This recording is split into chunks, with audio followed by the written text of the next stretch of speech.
Welcome guys, another Mids Watch. This one is a classic, by the way. Ask any guy who's been part of the red pill for any length of time, and they'll tell you the story of Vampire Squidina. It's a username of a girl who came to the red pill saying, "Help, my husband's taken the red pill, and I don't know what to do." And it's the quintessential example of women who say what you want to think, what you want to hear, and it sounds like something that a guy can sympathize with. But then when you push into the details, you realize, like, hey, Walt, all women are like that. She's just as much, even though she tells you how great she is in this one, she's just as much of a nagging, harpy wife that requires a man who needs married red pill, just like all the others.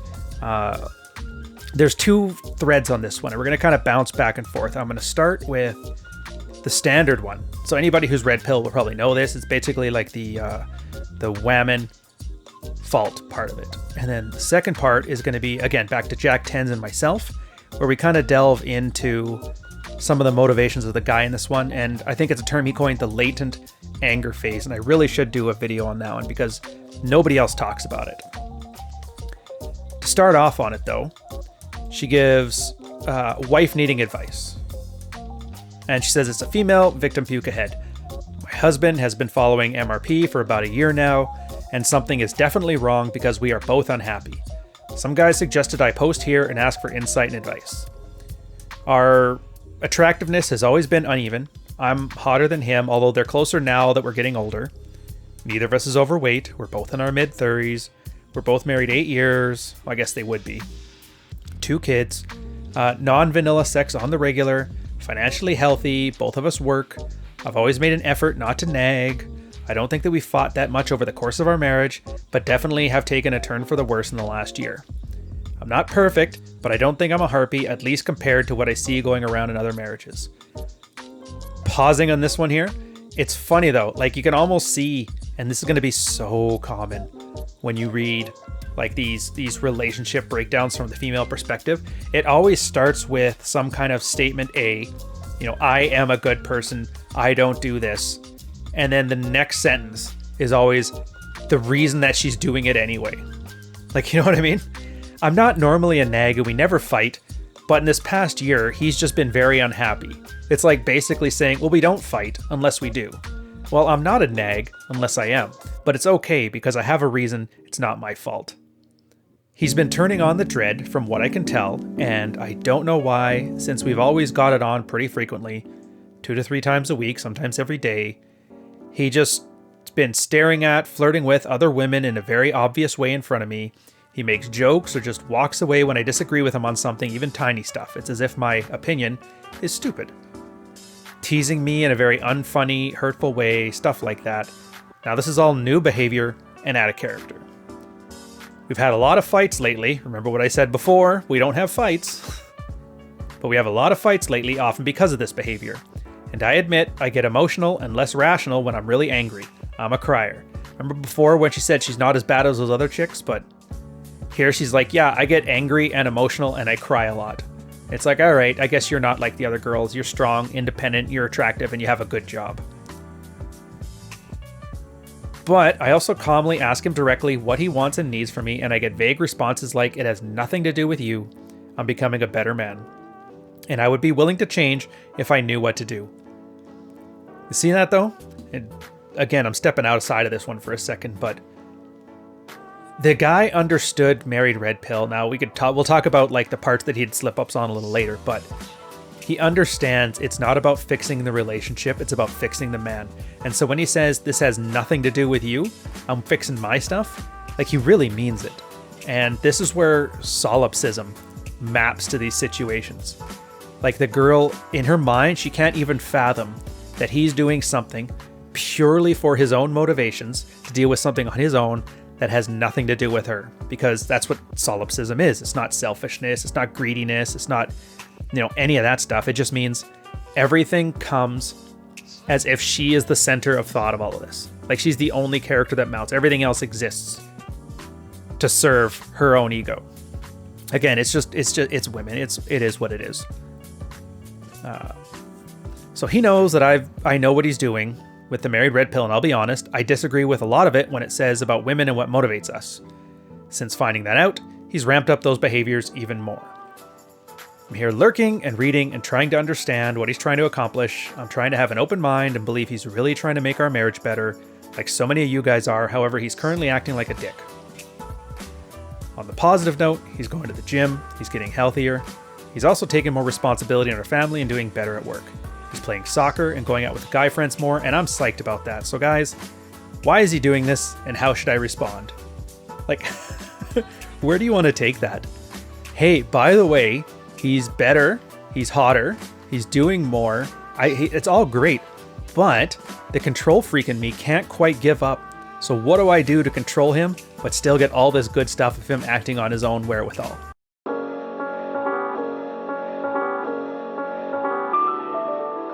And I come back to Fear Dog, which I've talked about before in a previous episode, one of the older moderators, a little before my time. I think I've had a grand total of one conversation with him. He's like, you know, if he's like any other dude on here, he's reached a point where he realized the reason he was so unhappy, or the amount with the marriage, either the sex or whatever, was that he's not in charge of his own life or the relationship, and that he's not prioritizing his own happiness. Like, he probably had her on a pedestal, and as a result, she ended up seeing him as a combination of dependent and provider, aka beta bucks. He wasn't feeling any spontaneous attraction, regardless of what she said about the sex life. So I'll give you a hint, married girls never say that their sex life is lackluster, so she could be lying, but I guarantee you asking him will give a very different answer than hers. It always is. He mostly just reiterates a lot of the principles we talk about within the married red pill, and the advice would have been received well. Would you stop worrying so much about what you felt about him, instead let him focus on being the man he wants to be? And he kind of gets to the rest of it. It's just basically a very kind 5-paragraph scree on leave the man alone, relax, you'll be fine. If you're as great as you say you are.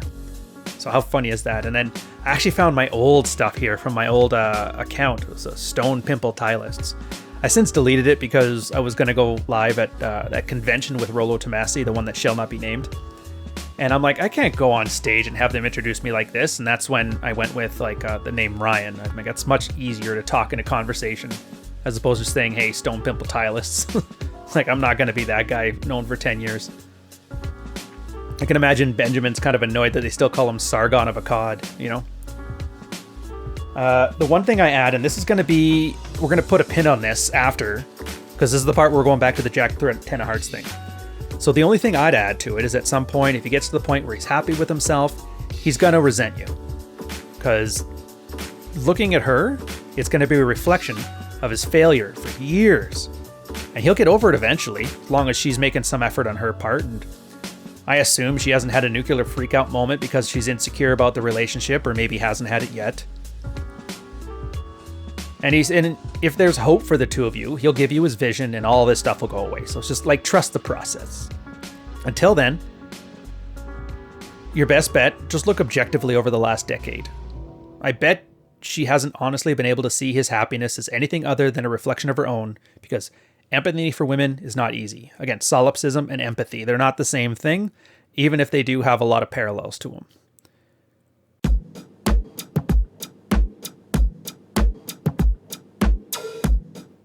So have a few drinks with him, talk like human beings, get out of your own head. You could listen for the part where his eyes sparkle and he talks about something that he enjoys in life. But for now, he's at that age where he's having his little, from a red pill perspective, midlife crisis. And it's not the midlife crisis the way people think it is, where it's some kind of weird, like, clinging for lost youth. It's just a guy realizing that his own happiness is his own responsibility and actually stops caring about pleasing other people and doing it. So,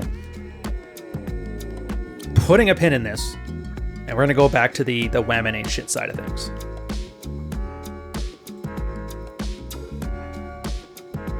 Archwinger comes back. So much fun. I think he puts it the best too. It's like, first off, there's no good advice for chicks here. This is about men, male success, male strategy, male power, men taking power in their marriages or taking it back. And there's a consequence to this. When a man has most or all power in his marriage, That means his wife has none of the power or very little. Now, I know that's how Archwinger kind of phrases it. It's not really true. I think somebody actually put it fairly well. It's like a military hierarchy, which doesn't mean that, you know, the commanding officer is not more competent than the sergeant. Don't mistake rank for responsibility, that sort of thing. It's just, yeah, everybody is competent in their roles, but ultimately that authority there. It's not so much power. It's, I would argue it's more so responsibility, or at the very least, the buck stops there. And you go second, you're fixating on the negative. If you want to save your marriage and you could think you can deal with your husband as the leader of the family, just submit to him. Your sex life is good, you guys are okay, you have kids, you don't fight too much, I guess. Everything seems fine, like there's no problem with the marriage on paper. The only problem is how she feels about all this stuff. Then he ends off with a couple more points, like, this is speculation on his part, he admits. Husband's got a new set of tools, and he's learning how to use them. So he's not very calibrated yet. Sometimes his active dread and the flirting with people in front of her thing, that was kind of a giveaway for that. Like you'll find when most guys first do their male action plan, one of the more advanced steps is to like go out and start flirting and eventually the goal is to get positive female reactions, like IOIs, indicators of interest, because they're an outside metric on to see if you become more attractive. Like ask any guy, if he's ever gotten hot, get your six pack, you go to the beach, all of a sudden he notices like women start touching him more, way friendlier, and it's just they're making themselves known. It's basically how girls flirt, and they tend to be kind of ruthless on it. But when guys first hear that, they think if they go to Applebee's with the wife and they start flirting with the waitress, it's going to have the same effect. It's like, no, if the waitress is flirting with you, that's good.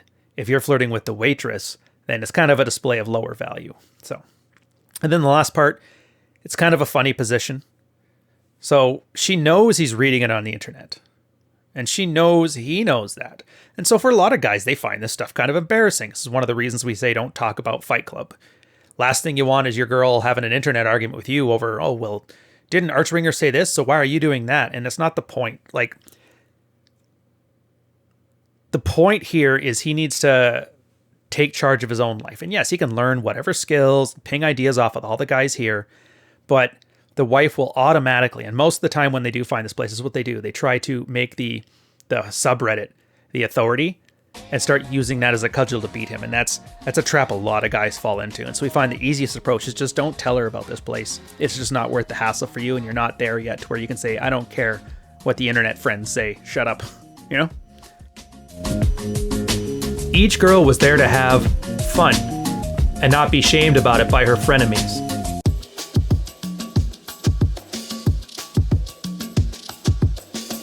And I was saving this for near the end because, dude, I love this guy. Sepean? S-E-P-E-A-N. I think that's how it's pronounced. Anyways, he's like a pro Hearthstone player. He's got a wife, 2 kids. Third one, she wanted a third one. There's a whole big thing here. The big claim to fame this guy had is that his wife went on to Purple Pill Debate and basically vented one day on him laying down the law, setting his boundaries, and actually enforcing them. And she's like a mother of 3 who wanted a 4 and he didn't. And basically the entire internet just took a big fucking shit all over him. And you know what he did? He stood up the whole internet and told everybody to go pound sand, get out of his marriage, and he'll handle it the way he sees fit. Like, there's never been very many public examples of guys holding frame to a public tar and feathering, and he's got the one. And it's funny because they tried everything, like, oh, you play video games, what an idiot, or, you know, you're mean to your wife, oh, you're on the misogynist sub, and it just not a single bit of it affected. His frame was indomitable, which makes sense. I mean, because he's one of the guys that spearheaded the attachment styles theory. Like, how do you deal with a wife who's got an anxious attachment style? Which, I mean, to be fair, you meet a girl who's got an anxious attachment style, not promoting her to wife is kind of the first rule. But once you're there, you got the 3 kids, what do you do? It's a fascinating new realm.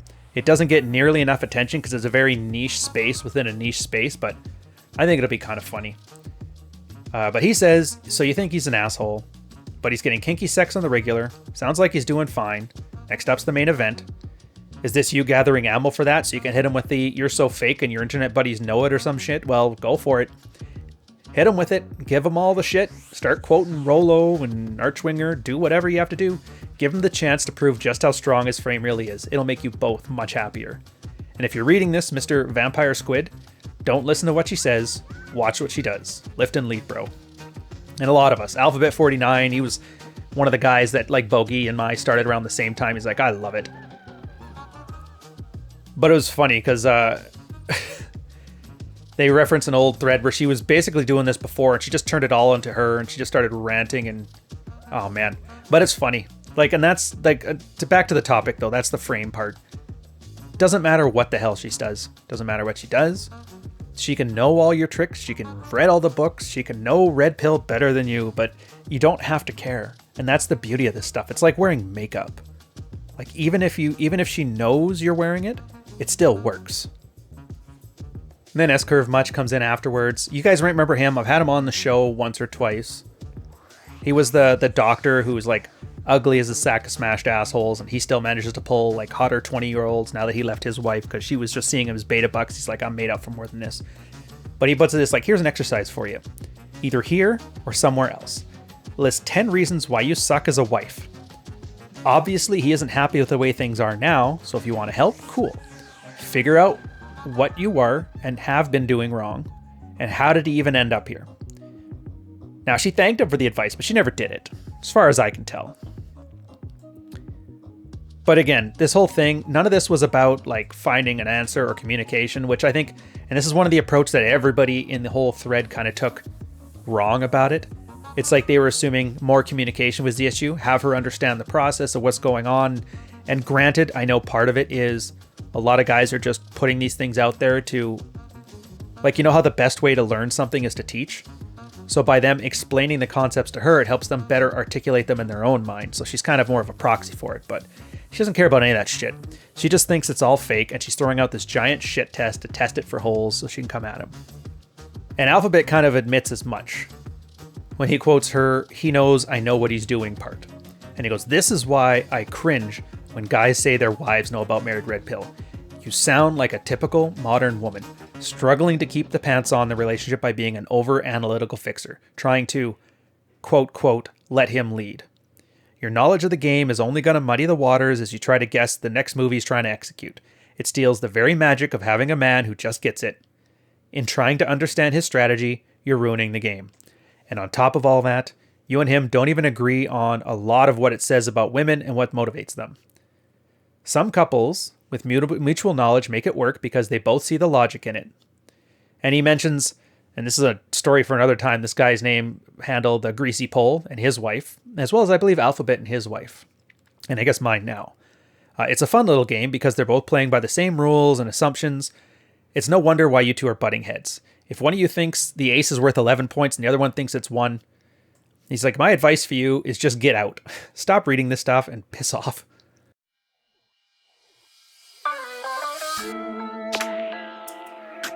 And then also, he mentions the quote where she says, he's been turning on the dread from what I can tell. He's like, how the fuck do you figure that? Maybe he's always been more of a natural flirt than he was comfortable admitting previously. Maybe he just doesn't care what you think anymore. Understand what he's actually trying to become. A man who decides for himself how much he'll be influenced by anything. Can you handle that?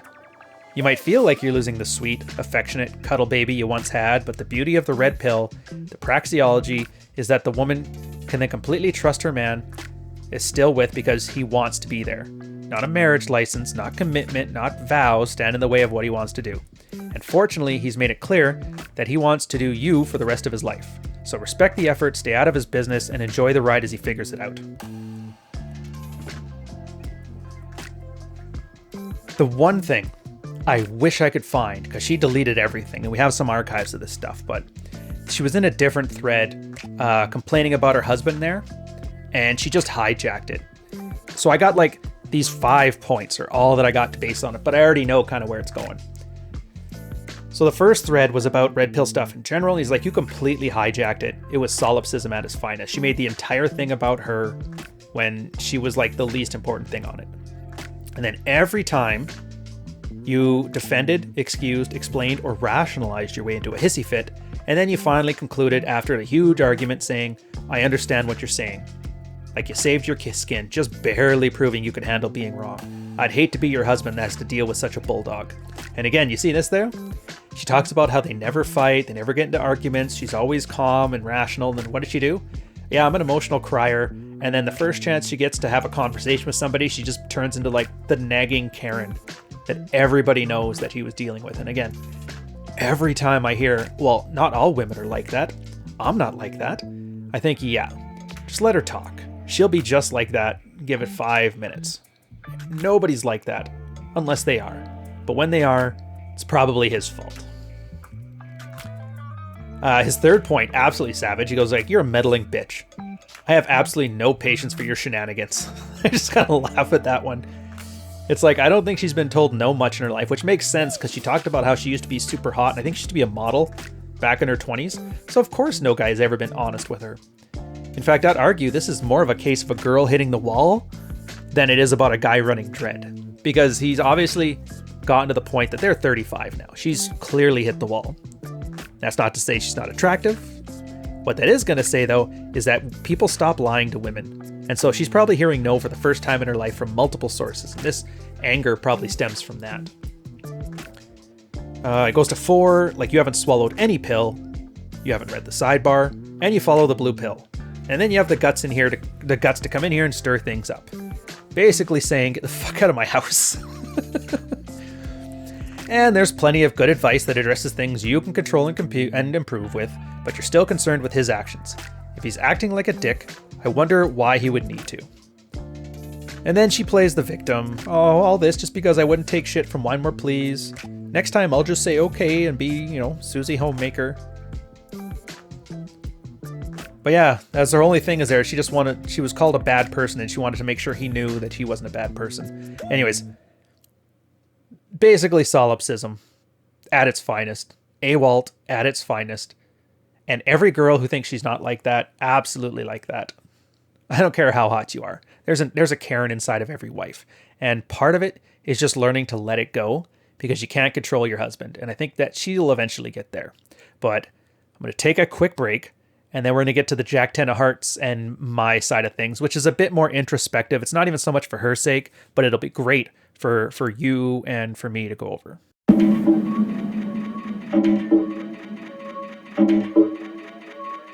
All right, so back. Jack 10 of Hearts starts off with like, look, you got a lot of comments saying you're probably a terrible wife and you should just stop crying about how you no longer have your sweet beta bucks with his unconditional love.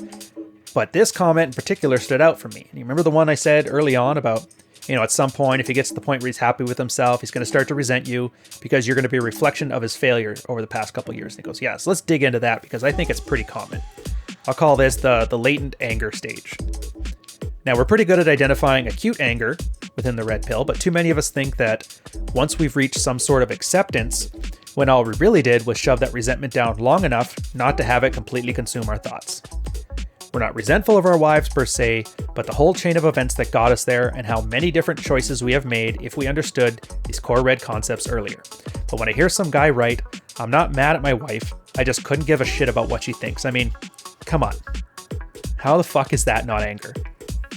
It's not that active, rage-inducing, Hulk smash thing that we consider anger, but it's there, lurking, influencing our minds and action and overall physical and mental state. Again, I know for a fact, like Archwinger has put out stuff on this. I have, everybody does. We all kind of understand it. I think it was on my blog. The post was 30 days till retirement, 2 years later, where I remember at the time I was like, perfect, past the anger phase. I don't give a fuck anymore. In 30 days, I'm out of here to start my new corporate life, which, was like 30% bump in pay. Lifestyle was better. I got the hell out of Montreal and into Toronto. Like everything was happy and I thought I was happy and I thought I was past it. But then looking back 2 years later, I'm like, no, it was still pretty angry. It's just that, so at first you get angry and that becomes an excuse for inaction. And then you get over that acute anger and then you start using that to motivate you. So then you treat it like it's a good thing. It's like a workout. Oh, the pain is good. The pain means you're growing. But it's only, it's at least like a year after that, but could be a year, could be 2 years, whatever, where you kind of just like calm down, you take a chance to reflect over it, you realize anger was still your motivation. It's just, there's a difference between using your anger productively and then being past your anger. And this is probably the hardest to articulate and explain thing because when a guy's there, you can tell him what it is, but he doesn't believe you. You just don't get it. You're just a beta cuck. You're just blue-pilled. I get it. This is what red pill men are like. And then you're like, all right, see you in 2 years, man. And it's just kind of like, all right, it's clearly something that a guy's just got to go through himself.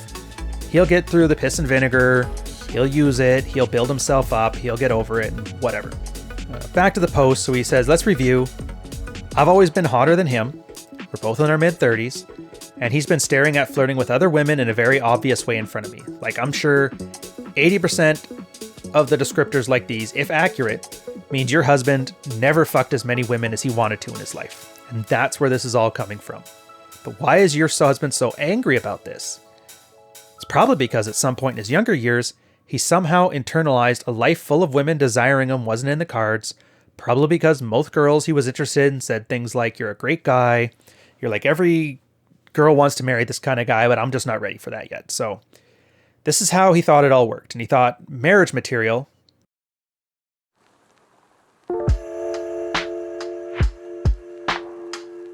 So playing the field was for guys who spent too much time putting gel in their hair. Oh, geez, that's an 80s reference. He probably had a girlfriend or two for college, which he never actually had sex with. Then another one after college. Somebody he probably referred to as his crazy ex. Then you might get around to the time when you were looking for marriage material, so you met your husband, who was probably super eager and happy just to be dating you. And he was kind and had a good sense of humor, and he's even sort of dopey cute, so he thought, yeah, okay, good enough. And the numbers match up, like they're mid-30s. 8-year-old kid, which meant she was about 27, 28 when they got together. Literally the epiphany phase when she went after her beta bucks. And right there, again, this is why I love it, because if you've stuck around for long enough, if you've read enough field reports, if you've seen enough guys doing this, you start to realize, like, our choices aren't that different. Everybody basically runs off the same script. And yeah, girls will play around and have fun in their 20s however they want to say they weren't, except for they were, in whatever way they were, but not like that other slutty girl. Late 20s, they start wanting to settle down, and then they want a family, and then she's wondering why all of a sudden the guy starts hitting his peak SMV, because, 35 is when a guy has, like, maximum options, and he realized he kind of, like, this isn't as bad as settling for the best, the Rollo Tomassi article, but he was settling.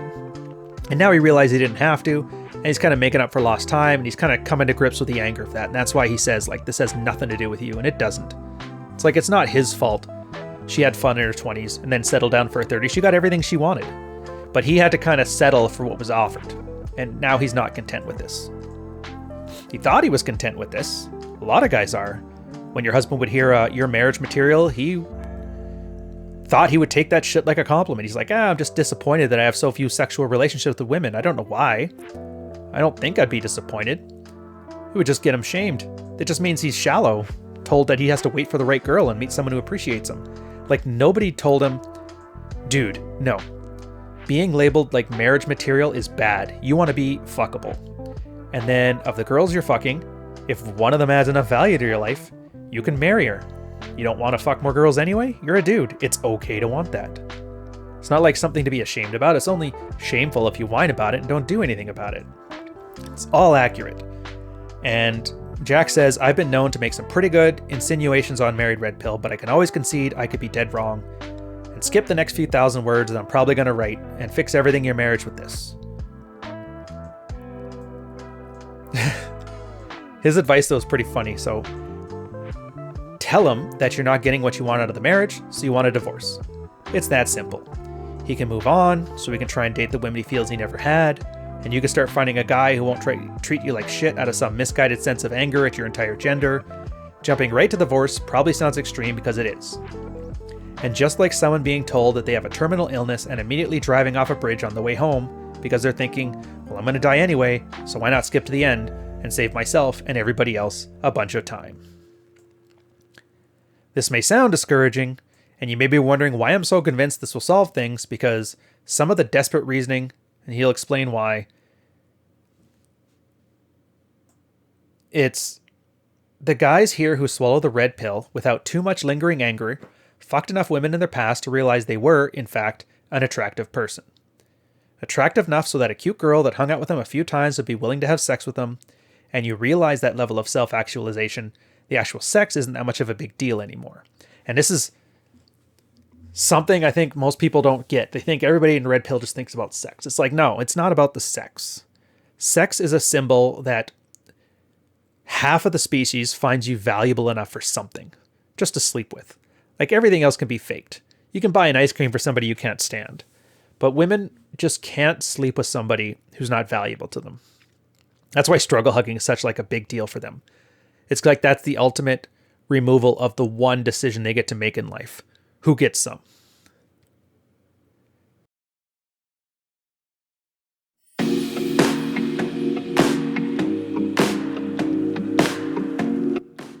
So for the husband, it seemed like an impossible achievement, which is why he's so bitter about things. Had he been given different information, he could have probably gone through enough women before he met you to realize that he's fine with it. I mean, it's not nothing. Maybe he only gets 10 notches or 20 notches. Nothing like the 1,000 notches that pickup artists, like that John Anthony guy, lie about getting. Even hookers. It's just a logistics thing. But, and again, he's like, sex is like water to men. And people laugh. He goes, even other men. I bet a lot of men reading this right now literally snorted. Water is second only to breathing oxygen in terms of fundamental human needs. You'll likely die without water. So do men die without sex? Do we put pussy on that much of a pedestal? It's like, come on. How could you of all people think that? And he goes, but think about it the other way. Think about a life where all you drink is water. Now, if you've spent your entire life in the desert and stumble onto an oasis, the water will taste amazing. Every drop tastes like ambrosia, parches your thirst glands. You'll drink until you're not thirsty, you piss it out and you drink some more until you get hungry. And that's his point. It's not that you're having a miserable life without water in this case being sex, but it's not really that great of a life where all you do is drink water. Now, he doesn't make this point too often here. Why? Because he has the luxury of stumbling onto that oasis. He got divorced in his early 30s with minimal consequences, spent the next few years having sex with a lot of women. It was great, and then it got boring, or at least boring enough that he wanted to start doing other things. In this case, a mediocre job, and a lot of women was cool, but it was still a mediocre job, and they were still just women. You could wander around, find an oasis. Look, guys, it's just water. The goal is to get out of the desert, not find an oasis. Do you really need water that bad? But it kind of misses the point. And in this case, that's the way to think of sex. It's water in a desert of thirst. And if you're high achieving, sex in a marriage with a wife that also adds a net value to your life is usually enough, but he doesn't know that. He's just pissed he never got to dunk his head in the cool, refreshing river and drink all the water he ever wanted to, and the few sips you give him 2 to 3 times a week just can't compare to that experience. So, now if we concede that all this is true, then why is your husband acting like a dick? Should he be disappointed? Frustrated? Sure. You can be charitable enough to stipulate that, but why does he have to take it out on you? I mean, you never gave him that advice. Aren't you supposed to be mostly, married red pill wife material? You say you're attractive, you have sex frequently, you contribute to the household, so what's your problem? Or so what's his problem? And that's because here's another thing that nobody told your husband. The traits that make you an attractive person are, for whatever reason, completely orthogonal to being a good person. There's no overlap. And here's the hardest truth that may lead you to being especially angry. It's this truth. The characteristics we associate with personal virtue, kindness, honesty, loyalty, sacrifice, are all completely orthogonal to anything that has to do with attraction. The main subreddit has endless debates on whether being alpha means being a selfish dick, and there's always some people who cite men of very powerful status who are kind and respectful, and that's because kind and respectful is largely irrelevant.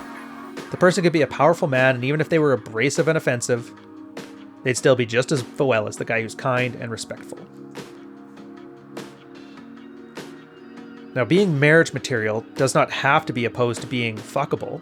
It just means it's orthogonal, or loosely correlated. Maybe that's a better term. You can be a huge fucking dick and still a sexually attractive man. You can also be kind and generous and also just as attractive.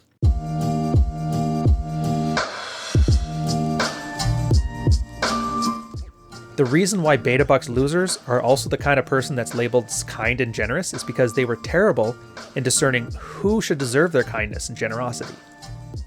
Women are taught from a young age to be discerning with their sexuality, but nobody teaches men to be concerning with their attention. Discerning. So being kind and generous to other people, both male and female, can lead to a vicious cycle or a great relationship. Being kind and generous to a girl you have a great romance with is a waste of time. Thankfully, the romantic comedy is a dying genre in Hollywood, so I don't have to fight against too much pop culture brainwashing. My son doesn't know who the hell Lloyd Dobler is, and it's a good thing. Your husband, though, does, and that's the problem, isn't it? He's been led to believe that women loved the enduring sacrifice standing in the sprinklers holding a boombox when all they really wanted was a hot guy who was fun and made him feel good. And that latent anger boils down to this: why did nobody tell me how this shit actually worked? Extend that a little further and it becomes, why did everybody tell me the exact opposite of how this shit actually worked? But it's not the exact opposite. It's just unrelated. Your husband didn't have to start acting like a dick. He just needed to hold up the stereo, or he needed to stop holding up the stereo. But until he realizes that, you can probably expect more of the same shitty behavior. So, he says, go all the way back to his solution at the beginning of this, which is tell him you're not getting what you want, so you want a divorce. He even says, like you said it yourself, on the positive side, he's going to the gym, getting healthier. He's also taking more responsibility and doing better at work. He's playing soccer, going out with his friends, and I'm happy about all this stuff. It's like, but the only reason to stay married to your spouse is adding more value to your life than if you were separated? That's it? It's that simple. And what other value does he bring to your life? His job, his paycheck? Yeah, you'll probably get a big chunk of that in divorce anyway. He's a good father to your kids? Well, he'll still be a good father when he's divorced. If he's truly a net negative to your life, all you need is to tell him. Men communicate overtly, right? Now, he should be able to do things in his life that are in it positive for himself without being a net negative for you, and vice versa. Good relationships are mostly just two people having enough in common so that the net positives are outweighed by the net negatives. It's a virtuous cycle of two people doing the best things for themselves and also happen to be the best thing for their partners. It's not work, it just is.